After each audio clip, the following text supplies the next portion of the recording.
నేను టీవీలో ఎర్ర సైన్యం సినిమా చూసా. ఆర్ నారాయణమూర్తి. ఏంది అది?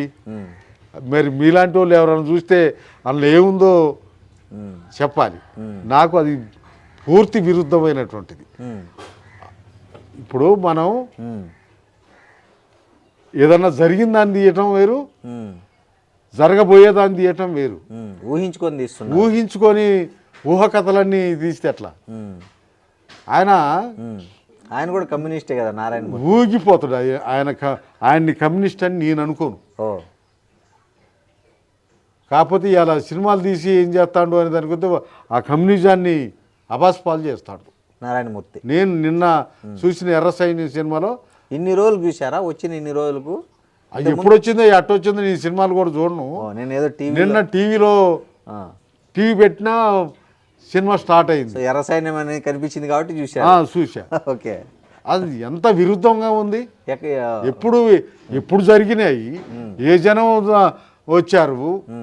ఇలా మావోయిస్టులు వెనక వాడు జనం వెళ్ళేటట్లేరు. మేము పట్టి కదిలితే మా వెనక జనం కదిలేటట్లేరు. ఆయన సినిమాలో అట్ట చూపిస్తాడా? అది అట్లాంటి కాకుండా సినిమా తీయటానికి వీలేదని చెప్పి నేను చాలా సీరియస్గానే చెప్పాను. ఏం చేయాలో వాళ్ళు ఏం చేసిండ్రు, మా పార్టీ నాయకత్వం దగ్గరికి వెళ్ళారు.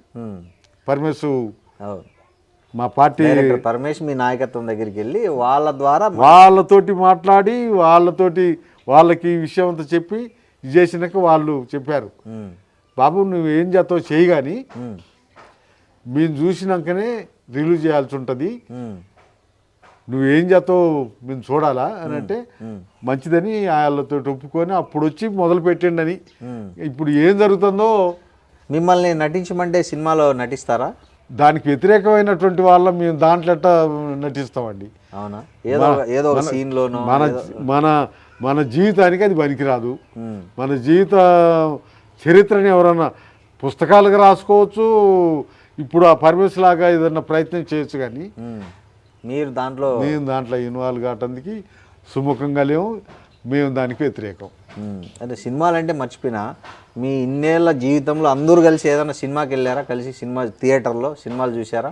అటువంటి ప్రయత్నం చేయలేదు ఇప్పటి వరకు. మా పిల్లలు ఏమన్నా ఎప్పుడన్నా పోయి చూస్తాను, కానీ మీరు ఎప్పుడు ఇప్పటి వరకు సినిమా థియేటర్ మొహం చూడలే? లేదు. ఎందుకు? ఒకసారి మా పార్టీ సినిమా చైనాకు సంబంధించిన సినిమా తీసుకొచ్చి ఫ్రీగా అందరికి చూపించారు, జనమంతా చూశారు. అట్లా 2 సార్లు ఏమో ఇల్లెందులో, ఒకసారి ఖమ్మంలో.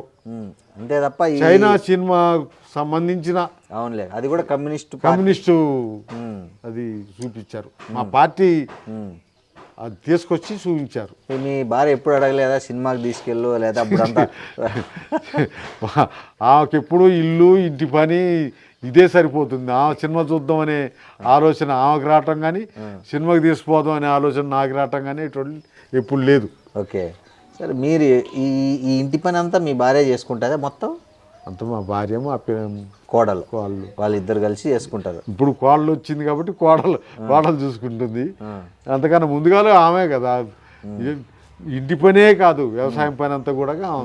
సరే, ఈ ఇన్నేళ్ళ మీ విప్లవ జీవితం నుంచి మామూలు ప్రజాపంతాలు అంటే రాజకీయాల్లో ఉన్నారు కదా, ఎప్పుడైనా మీరు తుపాకీ పట్టుకున్నారా? తుపాకీ పట్టుకొని తుపాకీని కాల్చే పరిస్థితి ఎప్పుడైనా వచ్చిందా మీకు? నాకు ఈ మా పార్టీకి తుపాకులు ఉన్నాయి. మా పార్టీ తుపాకుల పార్టీ కానీ తుపాకు పట్టే అవకాశం కానీ, తుపాకు ముట్టే అవకాశం కానీ, తుపాకు దగ్గరికి పోయే అవకాశం కానీ నాకు రాలేదు. నన్ను ఎప్పుడు నా పార్టీ ఆ వైపు నడిపించలేదు. ఇక్కడికి ఈ అడవిల నుంచి ఆర్గనైజేషన్గా కార్యకర్తలు ఇటు వచ్చారు. వాళ్ళతోటి మేము తిరిగాము, వాళ్ళతోటి సంబంధాలు ఉన్నాయి. కానీ ఆ దళాల దగ్గరికి, ఆ తుపాకుల దగ్గరికి మేము ఎప్పుడు పోయే అవకాశము అవసరం రాలే. జనరల్గా మీరు ఇంట్లో ఏ దేవుణ్ణి పూజిస్తారు? మా ఏల్పులు అని అంటారు మా ఏల్పు ఇప్పుడు సమ్మక్క సారక్క ఆ దేవుళ్ళని. మీ కులదైవము ఏల్పులు. అంతే.